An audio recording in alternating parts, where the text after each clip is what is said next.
Assalamualaikum warahmatullahi wabarakatuh. Perkenalkan, saya Mustiawan. Saya peserta pekerti Universitas Bengkulu, batch ke-6 dari Universitas Muhammadiyah Profesor Dr. Hamka. Berikut adalah video real teaching saya untuk kebutuhan tugas penyelesaian pelatihan pekerti Universitas Bengkulu batch ke-6. Waalaikumsalam warahmatullahi wabarakatuh. Innalhamdulillah nahmaduhu wa nasta'inuhu wa na'udzu billahi min shururi anfusina wa min sayyiati a'malina may yahdihillahu fala mudilla lahu wa may yudlil fala hadiya lahu. Asyhadu an la ilaha illallah wa asyhadu anna Muhammadan abduhu wa rasuluhu la nabiyya ba'dah. Pertama-tama, marilah kita panjatkan puji dan puji syukur kehadirat Allah Subhanahu wa taala karena berkat rahmat ini dan hidayahnya kita bisa berkumpul di sini dalam keadaan sehat walafiat, tidak kurang satupun. Tidak lupa salawat serta salam tetap tercurahkan kepada junjungan kita Nabi besar Muhammad SAW, karena berkat beliau kita dapat keluar dari zaman jahiliyah yang gelap gulita menuju zaman terang seperti saat ini. Makanya kita bisa belajar dalam payung besar, yaitu namanya Edinul Islam. Oke teman-teman, sebelum perkuliahan ini kita mulai, mari kita berdoa dulu agar apa yang menjadi niat baik kita hari ini menjadi sebuah amal ibadah dan dipermudah oleh Allah untuk kita menyerap ilmu yang sudah kita yang akan kita lakukan. Berdoa dimulai. Berdoa selesai. Oke, sebelum kita masuk ke dalam materi, saya akan mengabsen satu-satu teman-teman yang sekarang dihadir, ya kan?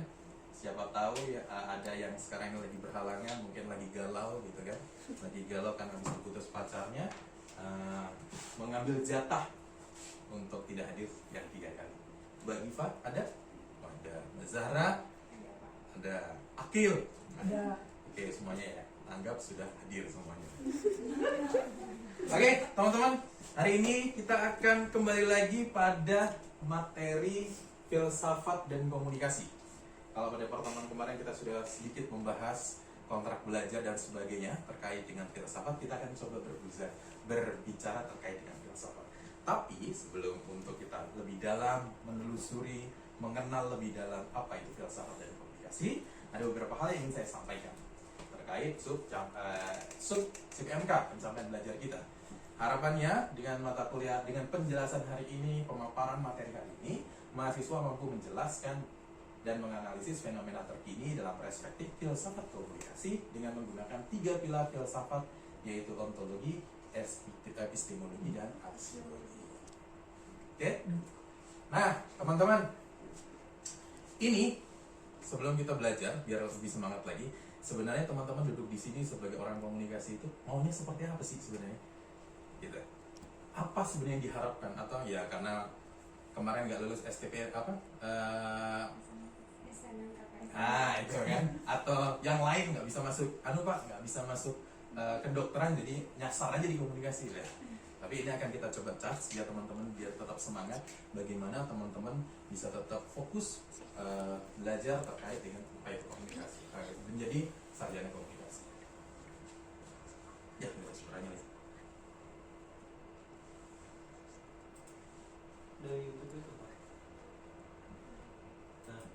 Siaran digital yang menyajikan berbagai program menarik akan menjadi peluang tersendiri bagi para konten kreator. Program pemerintah menghentikan siaran analog dan beralih ke digital yang akan dimulai pada tanggal 30 April mendatang menjadi peluang tersendiri bagi para konten kreator di Kabupaten Kudus, Jawa Tengah. Siaran digital yang menyajikan banyak program tayangan menarik dan beragam akan menjadi peluang bisnis baru bagi para konten kreator di daerah. Untuk itu, mereka akan bersaing untuk mendapatkan karya terbaik agar bisa dinikmati oleh masyarakat luas seperti siaran berita hingga siaran hiburan.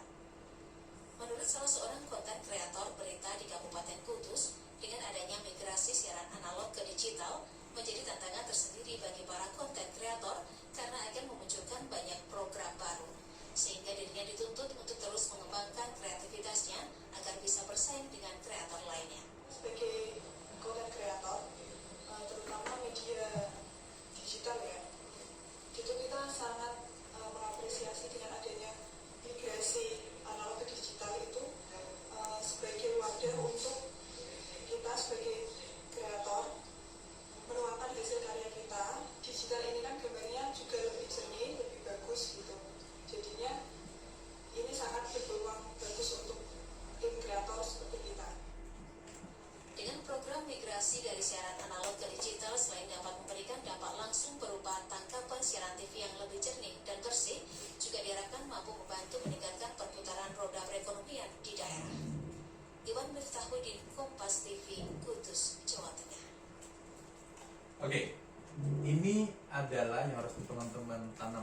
bahwasanya peluang di lulusan komunikasi itu tidak hanya jadi jurnalis, di humas dan lain sebagainya.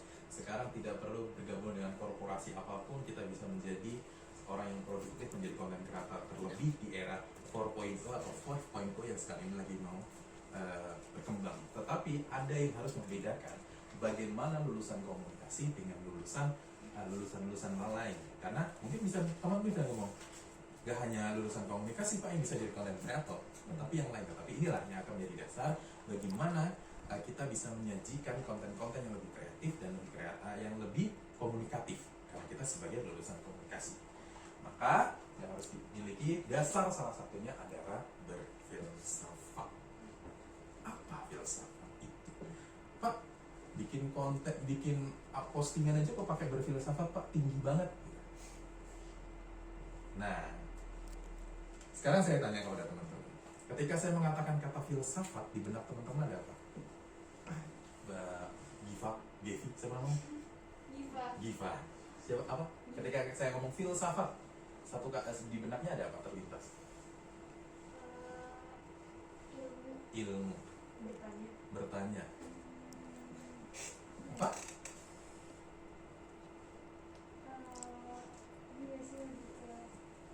Yang terlintas aja, berpikir, yang terlintas aja. Berpikir kritis, menganalisis, dasar, memahami, berpikir. Masih bagus nih ternyata. Ada yang bilang nih, sesat Pak. Gitu kan? Ya kan? Sesat Pak. Ateis Pak. Ada yang bilang kayak gitu. Ateis Pak, sesat Pak, dan lain sebagainya. Nah, ini yang harus kita pikirkan. Apa sih filsafat itu sebenarnya harus kita pahami?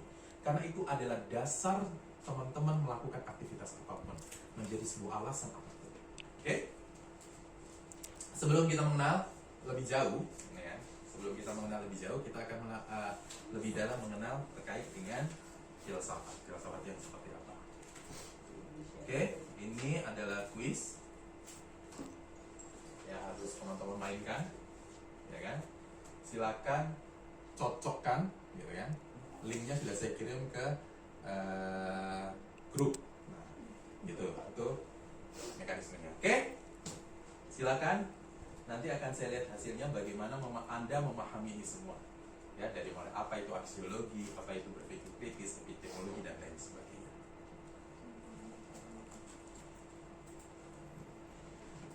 Oke, setelah kuis, semoga dengan kuis tadi teman-teman bisa lebih mudah memahami apa itu filsafat.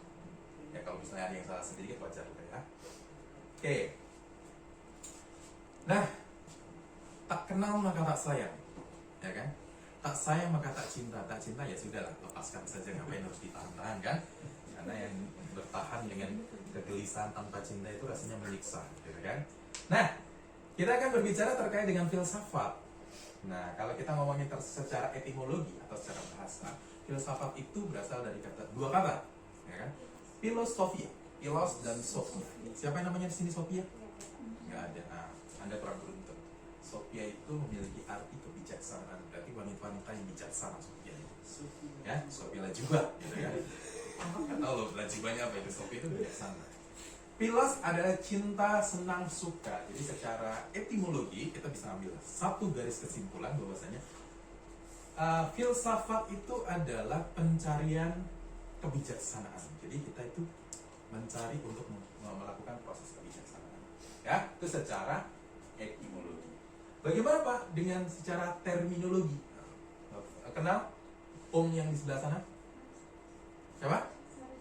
Aris, itu Om Aris, ya kan? Secara terminologi, gitu kan? Secara terminologi kita akan banyak sekali beberapa yang berpandangan terkait dengan filsafat. Nah, secara terminologi Om Aris ini bilang bahwasanya filsafat itu adalah ilmu pengetahuan yang meliputi kebenaran yang terkandung di dalamnya ilmu-ilmu metafisika, gitu kan? Nah, ada beberapa poin nih di sini, yaitu yang perlu kita garis bawahi, ilmu pengetahuan dan kebenaran. Kan?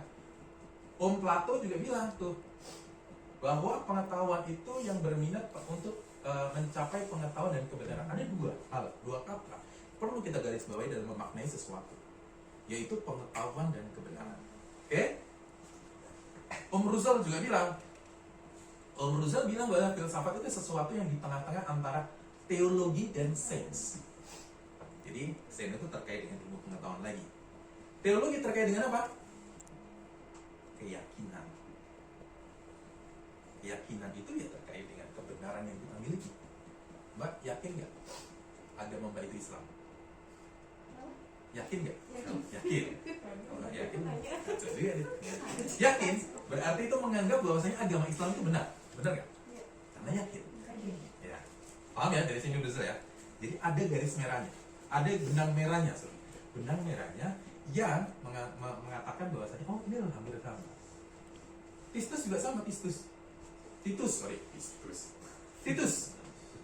Filsafat adalah suatu proses kritik pemikiran terhadap kepercayaan dan sikap yang dijunjung tinggi. Proses berpikir lagi, kepercayaan lagi yang dimiliki. Terkait dengan apa? Terkait dengan kebenaran kita. Oke? Nah, lalu apa Pak? Sebenarnya dari etimologi dan terminologi tadi kita bisa mengambil satu garis benang merah, ya, yaitu bahwasanya filsafat itu adalah proses berpikir dengan melibatkan serangkaian kepercayaan dan sikap kita, ya, serangkaian kepercayaan dan sikap kita yang didasarkan pada pengetahuan untuk mencari sebuah kebenaran dalam mencapai kebijaksanaan, ya. Nah, ciri-cirinya seperti apa? Kita berpikir kritis. Ciri-cirinya deskriptif.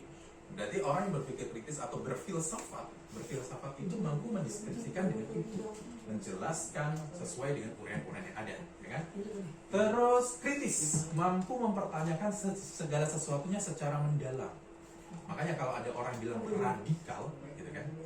Radikal, nah, itu adalah salah satu berpikir kritis. Radikal itu dalam artian bahasa aslinya itu adalah berpikir secara mendalam, dari kata akar. Radikal itu dari kata akar. Akar itu kan ada di dalam. Makanya dia akan bukan terus radikal itu anarki. Nah, itu ada penggeseran makna. Jadi kalau orang berpikiran kamu radikal, berarti itu sangat mendalam, berpikir sampai ke akar-akarnya, itu radikal. Itu salah satu berpikir filsafat. Analisis, yaitu mampu mengulas dan mengkaji gitu. Makanya ketika kita kaitkan dengan konten kreator tadi, tidak hanya membuat sebuah konten, tidak hanya teman-teman kenapa foto selfie dari atas itu lebih menarik, ya bukan karena biar kelihatan lebih tirus, enggak, gitu kan? Tapi ada sebuah hal-hal bikin kritis yang membuat teman-teman, oke, ini adalah hal yang paling sesuatu yang paling ada dasarnya ketika ditanya. Evaluatif juga sama, mampu mengupayakan dengan sungguh-sungguh menilai dan menyikapi segala persoalan yang dihadapi manusia. Jadi teman-teman bisa melakukan sebuah evaluasi terhadap apa yang dilihat. Spekulatif adalah upaya akal budi manusia yang bersifat perekaan, penjelajahan atau pengandaian dalam melihat sebuah fenomena yang ada. Oke, sampai sini sebelum saya lanjut ada pertanyaan? Oke ya, kita lanjut ya. Berarti semoga paham di sini ya. Blank. Oke. Nah, ini adalah cara berpikir, berfilsafat. Jadi filsafat itu kalau kita ibaratkan sebagai bangunan, maka ketika filsafat itu harus didirikan, maka dia harus mempunyai 3 pilar. Ya, harus ada bangunan. Kalau gitu dia nggak akan bisa jadi bangunan bernama filsafat. Ada ontologi, epistemologi, dan aksiologi. Pak, tentang apa ontologi makanan apa ini? Gitu kan? Ontologi ini berasal dari kata Yunani. Silakan dibaca sendiri. Nanti teman-teman, saya akan menjelaskan secara cepat. Ontologi itu bersifat terkait dengan wujud. Ada. Nah, ontologi ini adalah sesuatu fenomena yang kita pikirkan, yang pengen kita cari kebenarannya. Nah, itu ontologi. Namanya wujud dan ada. Ada dua objek di ontologi. Ontologi itu sendiri dan metafisika. Kalau kita ngomong metafisika berarti kaitannya dengan apa? Hah? Kehidupan. Metafisika. Oh, ini makhluk metafisika nih. kasat mata. Oh, kasat mata. Oke, ada dua objek di ontologi itu. Wujud yang pertama itu ontologi itu sendiri, sama terkait dengan sesuatu yang berkaitan dengan hal-hal yang bisa kita lihat dan hal-hal yang tidak bisa kita lihat, seperti Tuhan, jiwa, psikologi, terus kosmologi terkait dengan antariksa dan sebagainya yang tidak bisa kita lihat tapi itu bisa dikaji. Nah, itu metafisika. Epistemologi terkait dengan ilmu pengetahuan. Ilmu pengetahuan itu berasal adalah sesuatu yang berkaitan dengan cara, metodologi, teori, dan konsep. Aksiologi terkait dengan nilai-nilai. Nilai yang di sini fokus kepada nilai estetika dan apa? Nilai estetika dan ayo, ada dua nilai. Nilai etika dan nilai estetika. Oke. Bagaimana Pak jadi filsafat komunikasi? Jadi kalau kita ngomongin filsafat komunikasi, maka filsafat komunikasi adalah suatu disiplin pemahaman secara fundamental, metodologi sistematis, analisis, kritis, dan holistik. Pembedanya dengan apa? Dengan siapa Pak? Nah, pembedanya objek kajiannya sama-sama dengan manusia, tetapi fokus kajian kita adalah proses penyampaian pesan. Jadi fokus yang kita pikirkan, yang kita lihat fenomenanya adalah proses penyampaian pesannya, komunikasi. Kan ada tuh filsafat hukum, filsafat kesehatan dan sebagainya. Tapi kita akan lebih fokus kepada proses penyampaian pesan. Oke? Nah, ini 3 pilar di komunikasi sama ontologi, epistemologi, dan aksiologi. Ya, pilarnya sama dengan yang lain. Oke. Untuk menelaah lebih dalam, maka kita akan melihat satu ini. Ya. Ini adalah fenomena yang biasa dilakukan oleh orang komunikasi. Bagaimana memaknai sebuah fenomena. Itu adalah kajian dari komunikasi.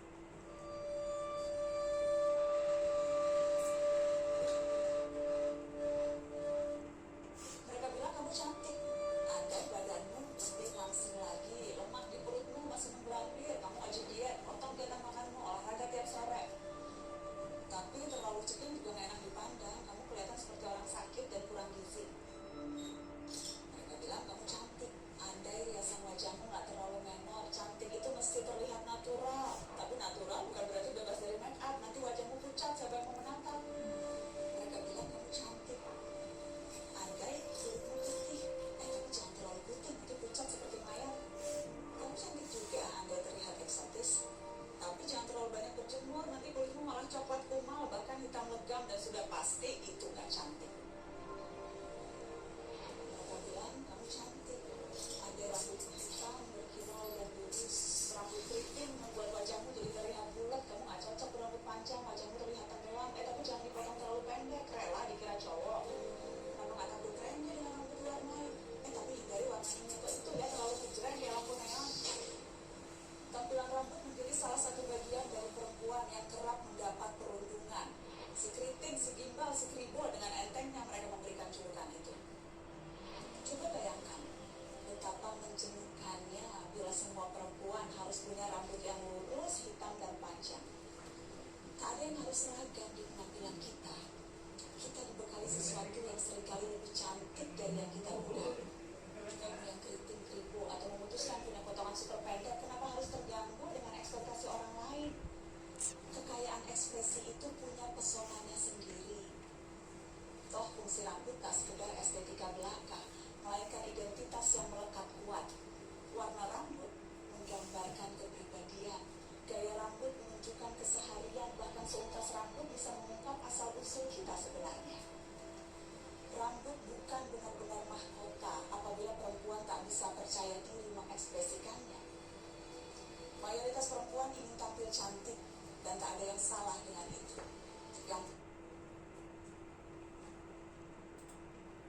Oke. Karena makna-makna cantik yang dibentuk oleh orang-orang kita, dan ada gelombang namanya Korean Five, maka operasi-operasi plastik bermuncul-munculan. Bagaimana dia ingin mempercantik? Tidak hanya cantik sekarang, tidak hanya untuk wanita. pria-pria sekarang juga melakukan operasi-operasi plastik. Kita melihat ada siapa namanya Ivan Gunawan misalnya, dan banyak yang lainnya. Ya kan? Sekarang cantik tidak cuma hanya wanita. Bagaimana konsep cantik ini? Ya. Nah, silakan bentuk kelompoknya, kita akan menganalisis fenomena tersebut. Sebelum nanti kita akan masuk ke dalam kategori filsafat komunikasi. Oke? Oke, terima kasih kelompok yang sudah menganalisis. Nah, ini ilustrasinya ketika kita memahami sebuah makna cantik. Ontologinya apa tadi? Yang kita pikirkan di benak kita secara komunikasi. Makna cantik tadi yang ingin kita penasaran, mencari kebenarannya. Wanita cantik itu seperti apa sih? Kenapa? Karena di Indonesia tuh, orang Dayak semakin ininya lebar itu semakin cantik ya. Orang Afrika semakin bibirnya lebar, semakin lempengannya selebar, dia semakin cantik. Nah, itu salah satu orang di Asia tuh, lupa ya, kayaknya tuh mana gitu. Itu semakin tinggi lehernya, ringnya, dia akan semakin cantik. Ya. Bagaimana konsep cantik itu? Tetapi beda dengan Miss Universe. Yang tadi konsep Miss-Missan, beauty pageant siapa di sini? Pecinta beauty pageant? Gak usah malu, ngacung aja. Ya kan? Beauty pageant, Putri Indonesia, Miss Universe dan sebagainya mencoba mendobrak makna-makna cantik itu tadi. Cantik tidak harus putih. Beberapa kali muncul ada yang hitam. Ada beberapa yang kemarin muncul ada yang pakai kerudung dia. Ya kan? Cantik itu dirubah sama dia. Dia tidak memaknai bahwasanya seperti itu. Ada 3B, apa? Beauty, brand, and behavior. Konsep itu yang dibuat oleh Miss Universe, digeser maknanya. Nah, bagaimana mencarinya, Pak? Ketika kita sudah dipikirkan mencari sebuah kebenarannya, maka sudah tahu nih wujud yang kita pikirkan itu masuk di ontologi. Nah, baru kita cari kebenaran yang penasaran di kita ya, mau cari maknanya seperti apa. Bisa menggunakan semiotika, etnografi komunikasi, analisis wacana, fenomenologi komunikasi. Nah, itu adalah cara untuk mengungkap fenomena dan kebenaran-kebenaran yang ada. Nah, aksiologinya apa nilai etikanya? Ada nilai etika, kita bisa menghargai. Oh, bukan itu loh yang, orang itu nggak mengerikan loh, ternyata itu adalah orang cantik. Oh, nggak jelek loh orang itu kayak orang cantik. Makanya ketika teman-teman melihat orang-orang punk, jangan lihat ikumel, mengerikan dan sebagainya. Dia punya nilai estetika menurut dia. Gitu ya, menurut dia. Nah, dari sini kita bisa memahami, oh ternyata banyak kebenaran di atas kebenaran yang lain. Ngerti? Paham ya? Pada sini ya. Oh ternyata kecantikan-kecantikan itu berbeda. Maka manfaat berfilsafat adalah dengan adanya filsafat manusia akan melihat kebenaran tentang sesuatu, kebenaran di antara kebenaran yang lain. Ya, sehingga makanya orang yang berfilsafat itu cenderungnya orang yang akan mencapai sebuah yang tadi definisinya kebijaksanaan. Biar apa? Biar nggak ngerasa paling bener, paling pinter. Makanya teman-teman dikasih di filsafat di mahasiswa biar nggak semakin sombong, semakin jumawa. Teman-teman lihat, doktor, profesor, dia semakin banyak ilmunya, dia akan semakin merunduk. Semakin tahu melihat sebuah kebenaran itu ada kebenaran yang lain menurut dia. Nah itu berfilsafat. Makanya nggak usah kontenin. Wah fotonya, postingannya kok dari atas alay banget. Nggak boleh. Itu tidak bijaksana, berarti teman-teman tidak lagi berpikir di situ. Ya? Paham dari sini? Berfilsafat itu apa? Mereka punya kebenaran. Tahu nggak? Posting dari atas itu sudah proses seleksi yang panjang. Itu pun udah terbaik dari ratusan jepretan, itu yang tereliminasinya paling bagus. Terus teman-teman komentar, ini alay gitu, langsung dihapus sama dia. Dong gitu kan? Itu yang paling nyesek gitu kan? Padahal fotonya udah dari sini. Itu angle yang terbaik. Ya kan? Nah tuh Tugasnya adalah buatlah sebuah video pendek tentang opini kritis yang tadi kita menanggapi fenomena lulusan. Ya. Anda menyikapi fenomena operasi plastik dan makna cantik yang sekarang ini lagi menjamur di masyarakat. Lengkapi dengan data dan korelasikan dengan pendekatan filsafat komunikasi. Silakan upload pada sosial media yang Anda miliki seperti TikTok atau Instagram. Kirim link video opini kritis pada sosial media Anda pada sistem Olu Uhamka yang dikumpulkan paling lambat 25 September pukul 10. Oke? Ada satu hal pesan yang ingin saya sampaikan bahwasanya manusia itu dilengkapi dengan otak. Ya. Semua memiliki otak, benar ya? Setiap otak berfungsi sebagai untuk berpikir. Setiap manusia pasti berpikir, tapi berpikir belum tentu berfilsafat. Ya, ketika kita berpikir belum tentu berfilsafat, tapi kalau berfilsafat kita pasti berpikir. Dengan berfilsafat kita akan menemukan sebuah kebenaran di atas kebenaran yang lain. Jadi jangan merasa paling benar, paling pintar. Semakin kita berfilsafat, maka kita akan semakin runduk, kita akan bisa lebih bijaksana melihat fenomena yang ada. Oh, kayak seperti ini. Oke, itu dari saya. Mustiawan, kurang lebihnya mohon maaf. Semoga apa yang saya sampaikan bisa menjadi amal jariah dan bisa menjadi satu pengetahuan bagi teman-teman semua. Tetap jaga kesehatan, suasana masih COVID, banyak terjadi hal-hal yang angka juga masih terus bergerak. Semoga kita tetap dijaga oleh Allah dan tetap sehat. Terima kasih. Kurang lebihnya mohon maaf. Assalamualaikum warahmatullahi wabarakatuh dan sampai ketemu minggu depan. Demikian proses real teaching yang bisa saya berikan. Video ini mungkin masih banyak kekurangan. Terima kasih atas bimbingan para instruktur pelatihan Karti Universitas Bengkulu BITS ke-6. Saya Mustiawan mengucapkan banyak terima kasih. Assalamualaikum warahmatullahi wabarakatuh.